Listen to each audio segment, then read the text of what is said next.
अध्यक्ष जी, मैं आभारी हूं आपका और इस माननीय सदन का भी, जो एक विशेष सत्र आज आहूत किया गया है एक महत्वपूर्ण मुद्दे पर।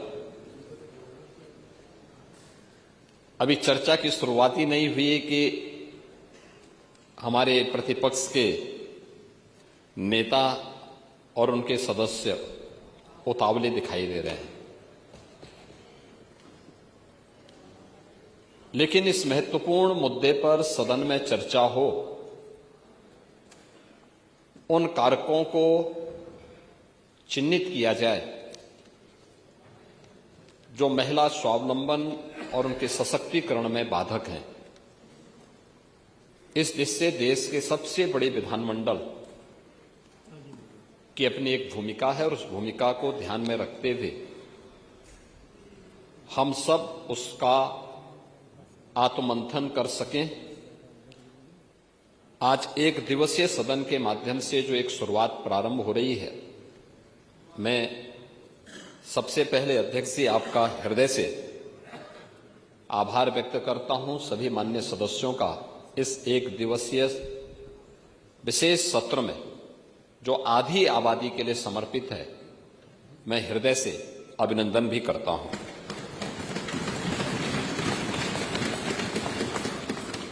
महोदय, मुख्य रूप से जो आपका विषय है वह हमें समग्रता के साथ अगर हम देखेंगे तो यह वहां से प्रारंभ होता है जब 2023 में केंद्र सरकार ने नारी शक्ति वंदन अधिनियम का एक महत्वपूर्ण प्रस्ताव पारित करते हुए 2014 से लेकर के 2023 के बीच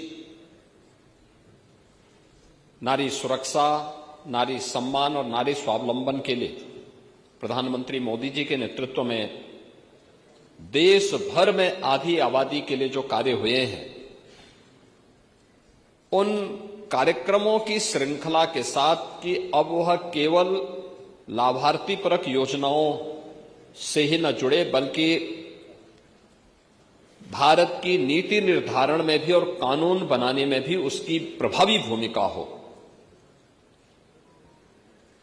कुल मिलाकर के अगर आप देखेंगे, आज भी भारत की संसद में अब तक की सबसे बड़ी संख्या 15% महिलाएं हैं, भारत की संसद में पहुंच पाई हैं। उत्तर प्रदेश विधानसभा में ये 11-12% तक ही सीमित है। अगर इसी संख्या को हम बढ़ा करके 33% अनिवार्य रूप से कर लें और कुछ अन्य महिलाएं भी अगर आएंगी तो वह संख्या 35 से 40% तक पहुंच सकती है, जो आधी आबादी के अनुरूप मिलने वाले उनके अधिकार के साथ साथ महिलाओं से जुड़े हुए महत्वपूर्ण मुद्दों पर चर्चा कर सके। देश आभारी है जो प्रधानमंत्री मोदी जी ने पहले वेलफेयर स्कीम के माध्यम से इन सभी कार्यक्रमों को आगे बढ़ाया। आपने याद देखिए, आप लोगों की विडंबना है कि आधी आबादी के उन्नयन के लिए, उनके उत्थान के लिए, उनकी गरिमा के लिए, उनके सम्मान के लिए, उनकी सुरक्षा के लिए, उनके स्वावलंबन के लिए उठाए जाने वाले किसी भी प्रगतिशील कदम का समाजवादी पार्टी, कांग्रेस और इंडी गठबंधन हमेशा विरोध करता है। अब उठा के देख लीजिए ना, एक एक मुद्दे पर जो आचरण 16 और 17 अप्रैल को लोकसभा में देखने को मिला, कांग्रेस का, समाजवादी पार्टी का, टीएमसी का, डीएमके का, वो हर मुद्दे पर था। मैं तो पिछले 9 वर्षों से सदन में उन सभी मुद्दों के हम गवाह हैं और यह सदन तो आज से नहीं, लगातार समाजवादी पार्टी के उदय के साथ ही उन मुद्दों का गवाह है। जो आपके महिला विरोधी आचरण को प्रस्तुत करता है। जब 2014 में प्रधानमंत्री मोदी जी ने नारी गरिमा को प्रभावी ढंग से आगे बढ़ाने के लिए जो कदम उस समय उठाए थे, और सबसे पहला अभियान चला था जनधन स्कीम का। आजादी के बाद पहली बार हुआ था जब महिलाओं के बैंक में अकाउंट खुल सके।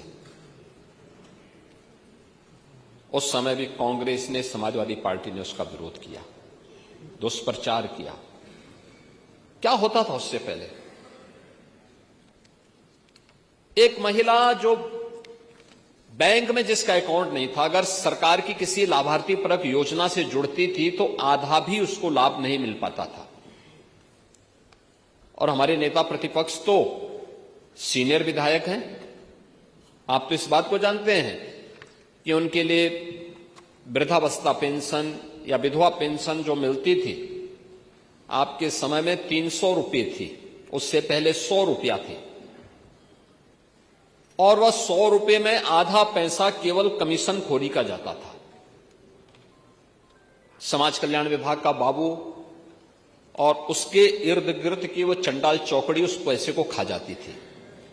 वह लाभार्थी मुंह ताकता रहता था।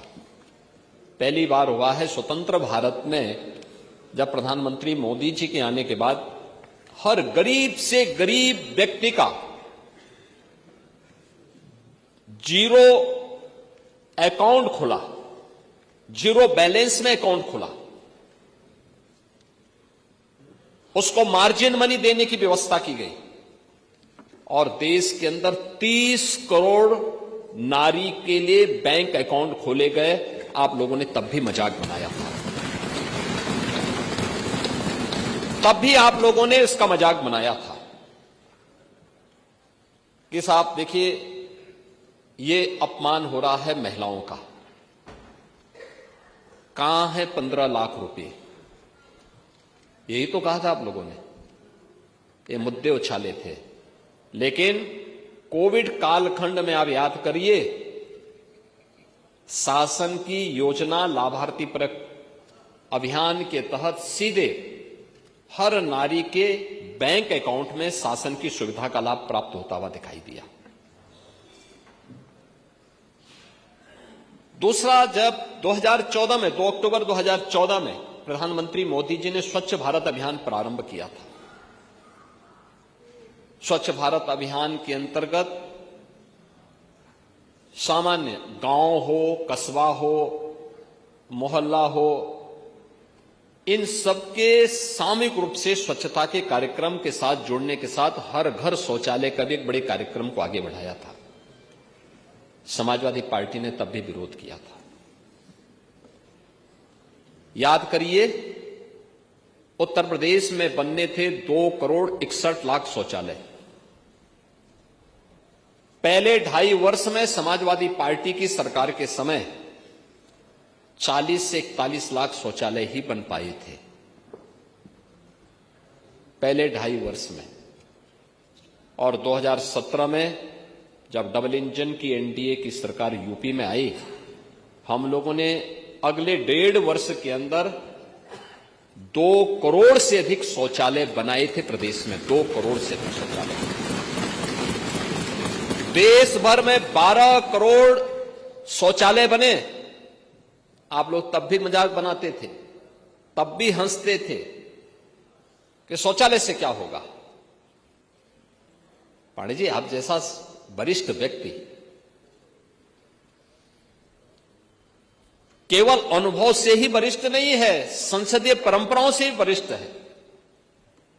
आप लोग अपने को सोशलिस्ट कहते हैं, लेकिन आधी आबादी की प्रगति और उनकी गरिमा के सम्मान की रक्षा के लिए कभी संवेदनशील नहीं दिखाई देते।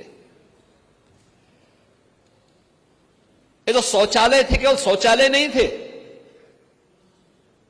ये शौचालय नारी गरिमा के प्रतीक भी थे, गांव की स्वच्छता के प्रतीक भी थे, मोहल्लों की स्वच्छता के प्रतीक भी थे, और बीमारियों को समाधान और उन्मूलन के भी महत्वपूर्ण पहल थी। इंसेफ्लाइटिस की बीमारी आपके जनपद में तो सर्वाधिक होती थी, आप लोग कुछ नहीं कर पाए। और मैं कह सकता हूं, डबल इंजन की बीजेपी की सरकार आई, एनडीए की सरकार आई, आज इंसेफ्लाइटिस से कोई मौत उत्तर प्रदेश के अंदर नहीं होती है। ये हमने उन मासूम बच्चों को ही बचाया है। नारी गरिमा की रक्षा भी हुई, नहीं तो होता क्या था? होता क्या था फिर? गांव में आप पैदल नहीं चल सकते थे, महिलाएं बीमार होती थी, शाम के समय सड़कों पर महिलाएं जहां तहां शौच के लिए बैठी रहती थी और समाजवादी पार्टी के सोहदे वहां जाकर के छीटाकशी करते थे। ये दृश्य होता था, ये दृश्य था। लेकिन आधी आबादी की गरिमा की रक्षा करने के साथ साथ उनके स्वास्थ्य के लिए और भावी पीढ़ी के भविष्य को उज्जवल बनाने के लिए, उनकी सुरक्षा के लिए प्रधानमंत्री मोदी जी ने स्वच्छ भारत अभियान के माध्यम से वो व्यवस्था दिलाई। हर घर, पंडित जी प्रस्ताव में आ रहा हूं ना, प्रस्ताव में रखूंगा उसी पे। अभी जब मैं उस पे आऊंगा फिर प्रस्ताव रखूंगा मैं। अभी उसकी भूमिका तैयार कर रहे हैं जिसका आप विरोध कर रहे थे। जिसका आप विरोध कर रहे हैं उसी की मैं भूमिका तैयार कर रहा हूं। नहीं, मैं वही आ रहा हूं ना, मैं वही आ रहा हूं। आप लोग देखिए, वही तो मैं कह रहा कि आप लोगों के आचरण को देख करके गिरगिट भी समझा जाएगा कि कौन आ गया है। ये कि ये संसद में आचरण कैसा और यहां आचरण कैसा, वह भी समझा जाएगा कैसे रंग बदला जाता है। यानी दिल्ली से लखनऊ पहुंचते पहुंचते जब आधी आबादी के आक्रोश को झेलना पड़ रहा है, अब यहां पर रंग बदल गए। अब कह रहे हैं 33% आरक्षण होना चाहिए। सदन में विरोध क्यों किए? क्यों सदन में विरोध किए? और इसीलिए मैं कह रहा हूं, इसी प्रकार से आधी आबादी को देखिए, पहली बार आवास की सुविधा का लाभ भारत के अंदर 4 करोड़ गरीबों को प्रधानमंत्री आवास योजना का लाभ मिला है।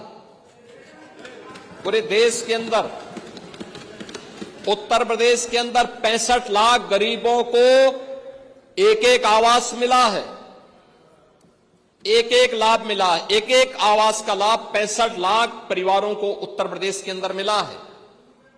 और 65 लाख परिवारों को अगर आप देखें प्रधानमंत्री आवास योजना के पहले 1.5 वर्ष में, यानी समाजवादी पार्टी की 2.5 वर्ष तक सरकार थी, 2.5 वर्ष में प्रधानमंत्री आवास योजना में एक भी आवास आप नहीं बना पाए, बल्कि भारत सरकार के प्रस्ताव का विरोध करते रहे।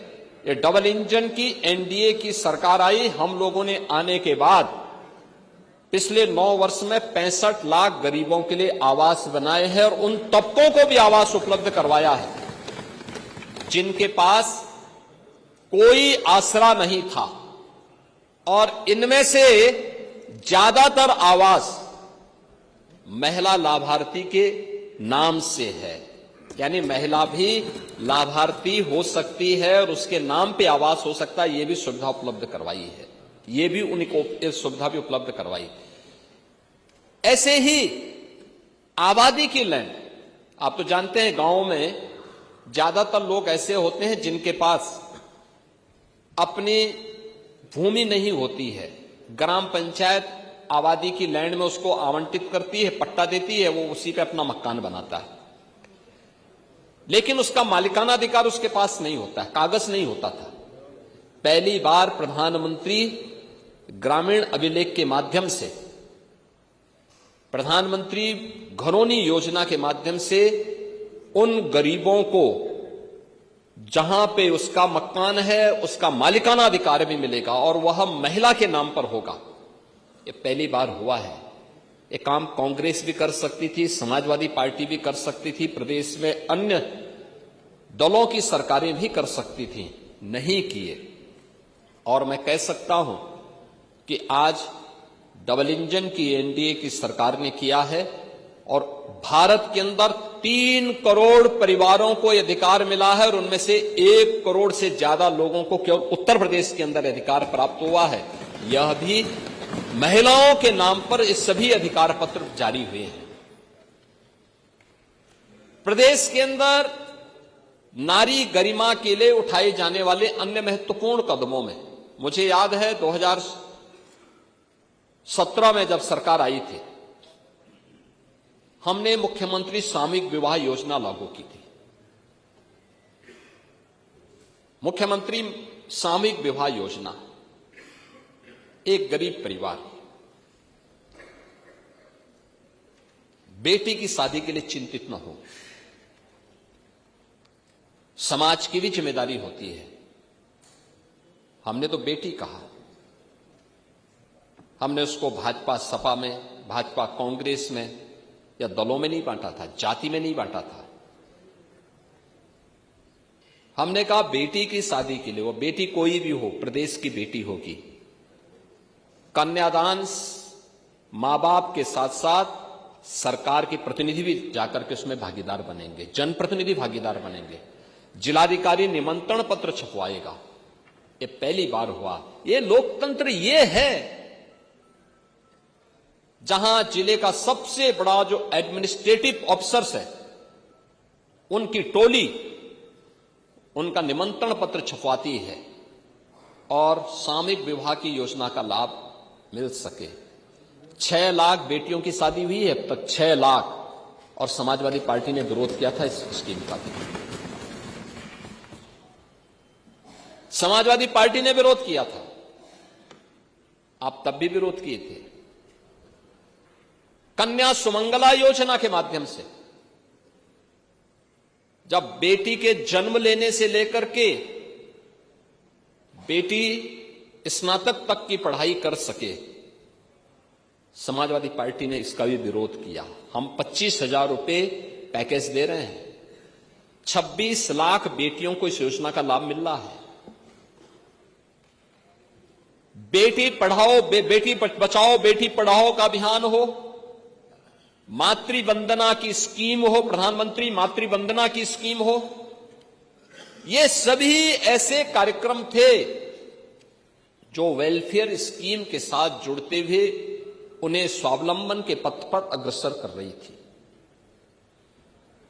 प्रधानमंत्री स्टैंड अप की योजना, प्रधानमंत्री स्टार्टअप की स्कीम, प्रधानमंत्री डिजिटल इंडिया की स्कीम, ये ढेर सारी ऐसी स्कीम थी जिसके माध्यम से नारी स्वावलंबन के कुछ आदर्श प्रस्तुत हुए।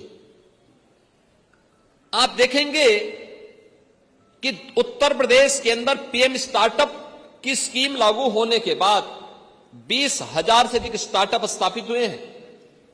और मुझे बताते हुए प्रसन्नता है कि प्रधानमंत्री स्टार्टअप की स्कीम, प्रधानमंत्री स्टैंडअप की स्कीम के अंतर्गत जो अभियान प्रारंभ हुआ, उसके कारण आधे स्टार्टअप यूपी के अंदर महिलाओं के द्वारा संचालित किए जा रहे हैं और सफलतापूर्वक संचालित किए जा रहे हैं।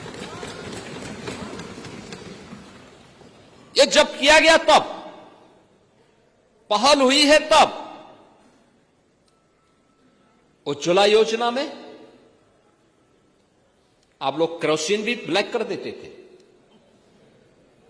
और आज कांग्रेस के समय में एलपीजी के सिलेंडर तो मिलते नहीं थे, डंडे जरूर पड़ जाते थे।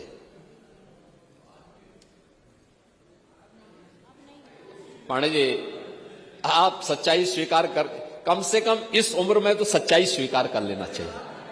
उम्र का ध्यान रखें।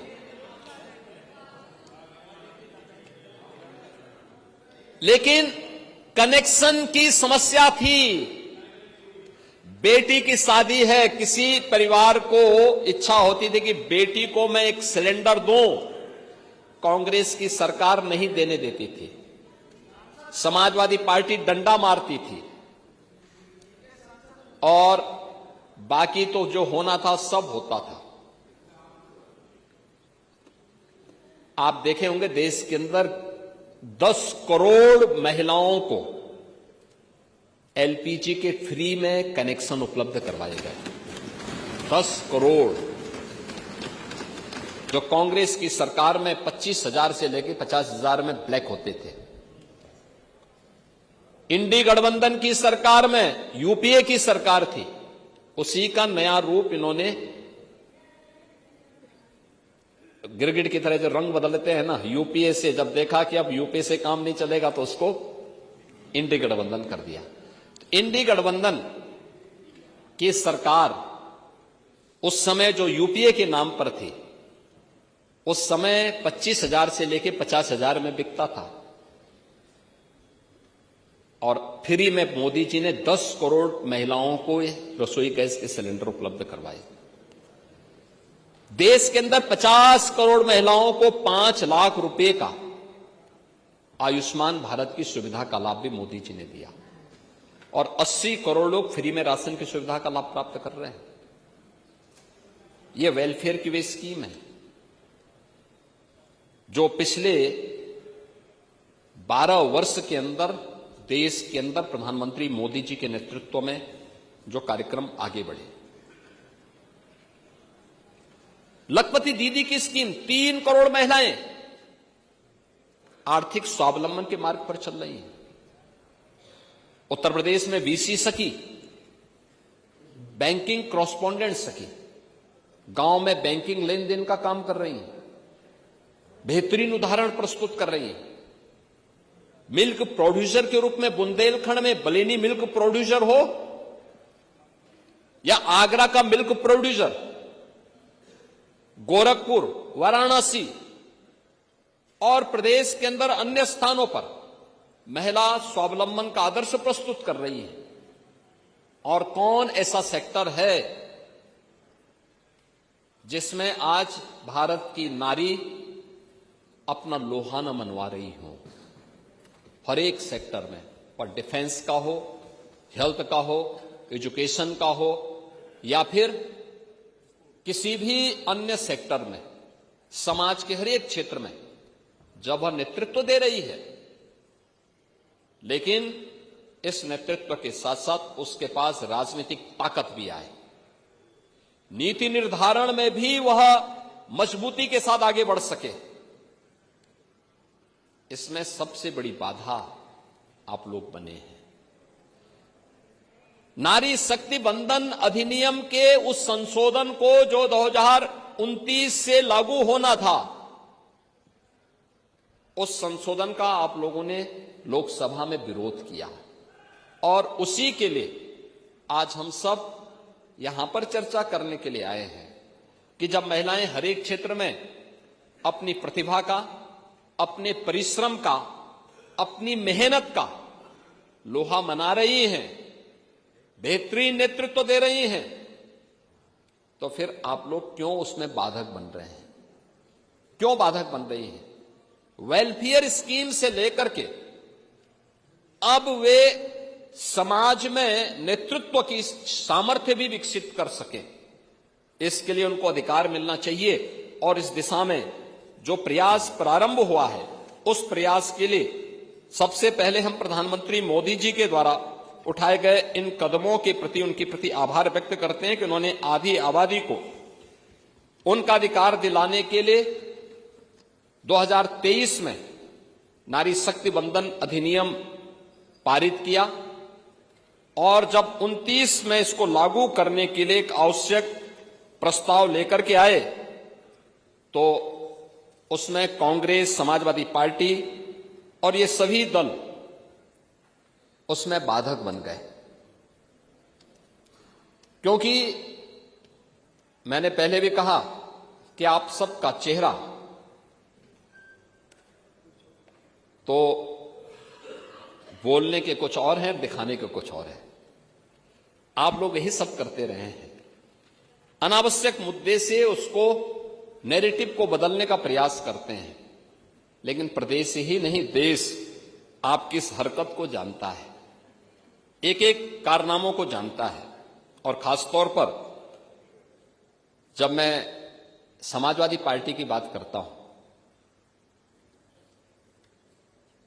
1995 की घटना भी सबको याद है, जब प्रदेश की पहली दलित मुख्यमंत्री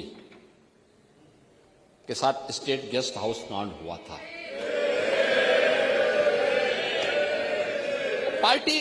पार्टी कोई भी हो सकती है, लेकिन आपका आचरण क्या था? यह स्थिति थी। यह है समाजवादी पार्टी का आचरण। समाजवादी पार्टी के नेताओं के वक्तव्यों को अगर आप देखेंगे, आप याद करिए उस समय की बहुजन समाज पार्टी की नेत्री, जो बाद में प्रदेश की मुख्यमंत्री बनी, भारतीय जनता पार्टी ने उनको सपोर्ट किया कि हां, एक दलित की बेटी को सम्मान मिलना चाहिए, और वह आगे बढ़े। देखो भाई, सवाल यह है कि उनकी बैसाखी पे सरकार तो सपा चला रही थी। यह नैतिक दायित्व तो आप लोगों का था, लेकिन आप लोगों की राक्षसी वृत्ति पर लगाम लगाने के लिए तात्कालिक रूप से आवश्यक था कि भारतीय जनता पार्टी उन्हें सपोर्ट करे, और भारतीय जनता पार्टी के नेतृत्व ने उस समय उस प्रकार की सहृदयता का परिचय दिया। स्वर्गीय ब्रह्मदत्त द्विवेदी जी अपनी जान पर खेल करके समाजवादी पार्टी के गुंडों से भिड़े थे स्टेट गेस्ट हाउस में। तब जाकर के सुश्री मायावती जी सुरक्षित हो पाई थी। यह स्थिति थी आपकी। आप लोग किस नारी गरिमा की बात करते हैं? कौन सी नारी गरिमा की आप बात करते हैं? और एक लंबी फेरस्त है इसके बारे में। तो आपके समय में 2014 में, ज्यादा दिन नहीं हुए, तब भी स्पीकर आप ही थे। बदायूं में जो घटना घटित हुई थी, अंतर्राष्ट्रीय स्तर पर मामला गूंजा था। आपके नेताओं के बयान क्या आए थे? किस प्रकार के गैर जिम्मेदाराना बयान आते थे? नारी सुरक्षा के साथ कोई समझौता नहीं हो सकता। नारी आधी आबादी को मिलने वाले सम्मान को प्रोत्साहित किए जाने की बजाय आप लोग हतोत्साहित करते हैं, उसमें बाधक बनते हैं। और किस प्रकार से आप लोगों ने प्रस्ताव भी चेयर से अध्यक्ष जी ने भी आपको बताया किस तरीके से आप अनुसूचित जाति जनजाति के लोगों पर डकैती डलवाने का काम कर रहे थे। प्रस्ताव तो आप ही की अध्यक्षता में सदन पारित करवा के भेज रहा था तत्कालीन कांग्रेस सरकार के पास। यह आचरण था आप लोगों का। अनुसूचित जाति जनजाति को उसका अधिकार मिले, महिलाओं को उसका अधिकार मिले, पिछड़ों को प्राथमिकता मिले, वंचितों को वरीयता मिले। यही तो एनडीए की सरकार की प्राथमिकता है और यही प्रतिबद्धता है। ये नारी शक्ति बंधन अधिनियम उसी प्रतिबद्धता का परिणाम है और उसी को प्रस्तुत करने के लिए हम सब यहां पर आए हैं। मैं तो भौचक हूं इस बात को लेकर के। आप लोग बात करते हैं, याद रखना, आप सभी लोग महिलाओं के साप से शापित हैं। और मैं इसलिए कह रहा हूं कि कांग्रेस की दुर्गति आप देख रहे हैं। 40 साल हो गए हैं, 40 साल उत्तर प्रदेश कांग्रेस के देश से लगातार बंजर होता जा रहा है। मैं वही कह रहा हूं ना, इसलिए बंजर हो रहा है। और कमोबेश आपने कांग्रेस का अनुसरण करना शुरू कर दिया है, तो आपको भी उसी बंजर दिशा में जाना ही जाना है, यह तय है। कांग्रेस के पतन का कारण क्या था? एक मुस्लिम महिला के साथ वही अत्याचार पर मौलवियों के सामने घुटना टेक करके नाक रगड़ने की प्रवृत्ति। शाहबानो प्रकरण में आप लोगों ने एक मुस्लिम महिला के साथ जो अन्याय किया था, उस समय शाहबानो प्रकरण के बाद जो चीजें सामने आई थी, सुप्रीम कोर्ट ने किस प्रकार की टिप्पणियां की थी। अगर कांग्रेस ये पाप नहीं करता, मौलवियों के दबाव में नहीं आता, भारत के कानून का सम्मान करके साहबानों को भी न्याय दिया होता तो यह दुर्गति नहीं होती। महिला विरोधी आपका आचरण 3 तलाक के मुद्दे पर भी देखने को मिला था। 3 तलाक का कानून जब प्रधानमंत्री मोदी, आप लोग तो साहबानों वाले मामले में एक महिला के साथ अन्याय किए, लेकिन 3 तलाक का कानून जब आ रहा था तब भी आप लोगों ने, इंडी गठबंधन ने, कांग्रेस ने, समाजवादी पार्टी ने तब भी इस 3 तलाक की कुप्रथा का समर्थन किया था। दुनिया के अंदर तमाम इस्लामिक देश 3 तलाक की कुप्रथा को नहीं मानते, लेकिन आप हैं सुधरेंगे नहीं, वही कठमुल्लापन की ओर देश को ले जाना चाहते हैं। देश कहां जा रहा है? यह देश फतवे की राजनीति बंद करवा चुका है, लेकिन आप उसको मानने को तैयार नहीं। 3 तलाक के बिल का आप लोगों ने विरोध किया और किस तरीके से आप लोग उन दुर्दांत माफियाओं के सामने नाक रगड़ते थे। यहां पे तो समाजवादी पार्टी की ही विधायक श्रीमती पूजा पाल उसका सबसे बड़ा उदाहरण है। एक गुंडा और एक माफिया के सामने समाजवादी पार्टी किस प्रकार से नतमस्तक होती थी जब स्वर्गीय राजूपाल की हत्या होती है। आप लोग यानी उस पूजा पाल की आंखों के आंसुओं को भी नहीं पहुंच पाए थे। आप लोगों की कोई सहानुभूति नहीं थी। आप जाति के नाम पे समाज को बांटते हैं, लेकिन आपकी सहानुभूति वास्तव में महिलाओं के प्रति नहीं है, पिछड़ों के प्रति नहीं है, दलितों के प्रति नहीं है। स्टेट गेस्ट हाउस कांड और पूजा पाल का प्रकरण और इस प्रकार के अनेक उदाहरण ऐसे हैं जो आप सबके सामने, आपके नेताओं के बयान, जेल की यात्रा कर रहे आजम खान के बयान हो, आपके पूर्व सांसद एसटी हसन के बयान हो,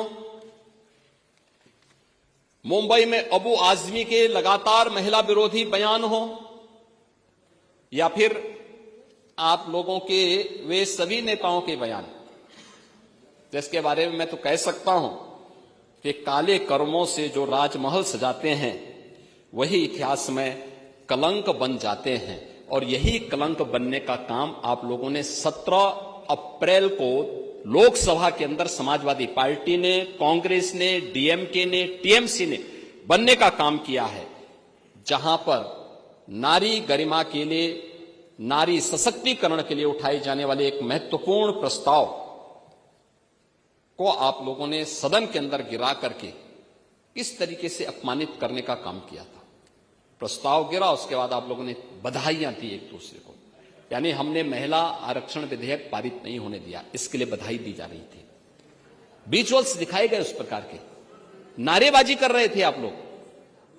ये आचरण था आप लोगों का, और इसीलिए मैं उसी बात को लेकर कहता हूं कि जो आप लोगों का आचरण है, उस आचरण के खिलाफ आज पूरा सदन ही नहीं, पूरा देश आहत है। और उसी आहत की श्रृंखला में आज हम सब यहां पर इस सदन में उस चर्चा को आगे बढ़ाने के लिए आप यहां पर आए हैं। एक फिरस्त कुछ और आप लोगों के उन बयानों की ओर भी मैं ध्यान दिलाना जरूर चाहूंगा, जो समय समय पर आप लोग बोलते रहे हैं और किस तरीके के बयान आप लोगों के रहे हैं। ये वास्तव में आप लोग नारी गरिमा की बात करते हैं। देखिए, बदायूं में मई 2014 में 14 और 15 वर्ष की 2 बालिकाओं के साथ चचेरी पहने थे। खेतिहर मजदूर की बेटी थी। शौचालय की सुविधा गांव में नहीं, घर के पास नहीं थी, और उन बेटियों के साथ किस प्रकार की घटनाएं घटित हुई थी और उन सभी उसको लेकर के दुनिया ने उस मुद्दे को उस समय उठाया था। और उस समय आप लोगों ने किस प्रकार की बुलंदशहर के मामले में, बुलंदशहर में जुलाई 2016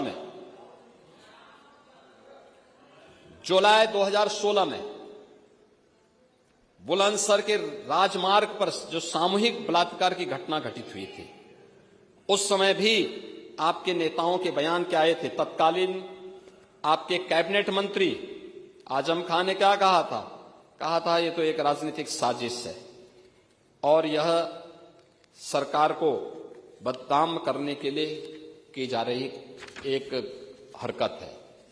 ये आपके मंत्रीगण बोलते थे, तब आप स्पीकर की चेयर पे पांडे जी आप बैठते थे।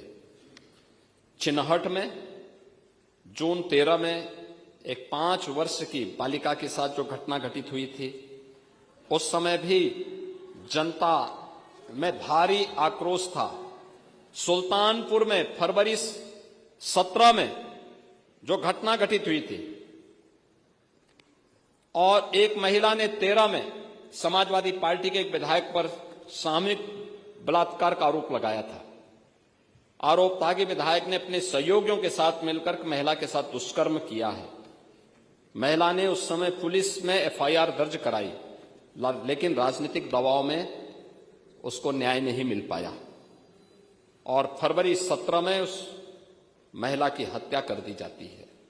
ये घटनाएं आपके समय में लगातार घटित होती थी।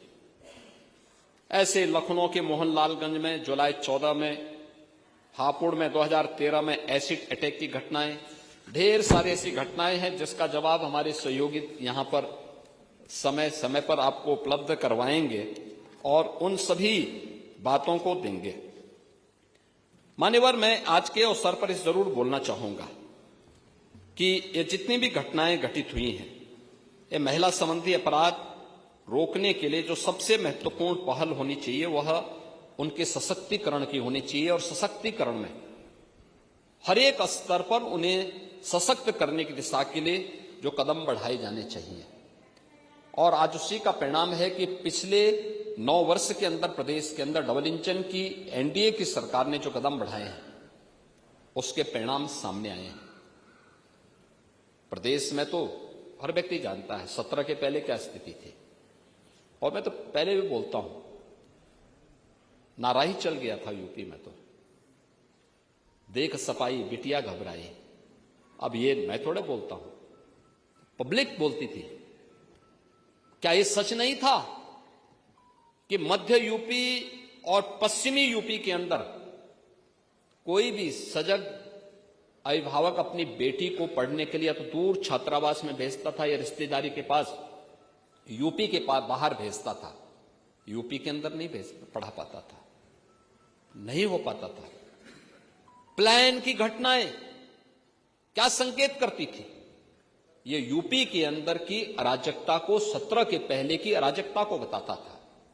लेकिन आज मैं कह सकता हूं कि वेलफेयर स्कीम का लाभ, महिलाओं की भागीदारी, महिला कार्यबल और किस रूप में हुआ है 2013 के पहले, 2017 के पहले उत्तर प्रदेश के अंदर केवल 13% महिलाएं वीमेन वर्क फोर्स थी, जो महिलाएं कार्य करती थी, रोजगार उनको प्राप्त होता था, नौकरी कर रही थी, केवल 13% उनका योगदान था यूपी में।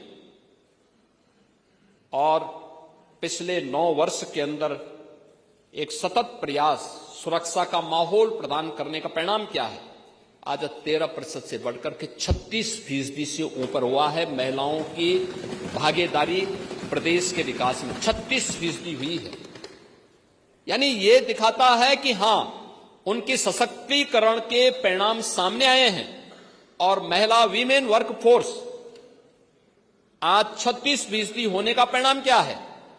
इसी का परिणाम है कि उत्तर प्रदेश की अर्थव्यवस्था भी 3 गुना बढ़ी है, 3 गुना। पर कैपिटा इनकम 3 गुना हुई है। महिला अपराध इसके लिए रोका गया था।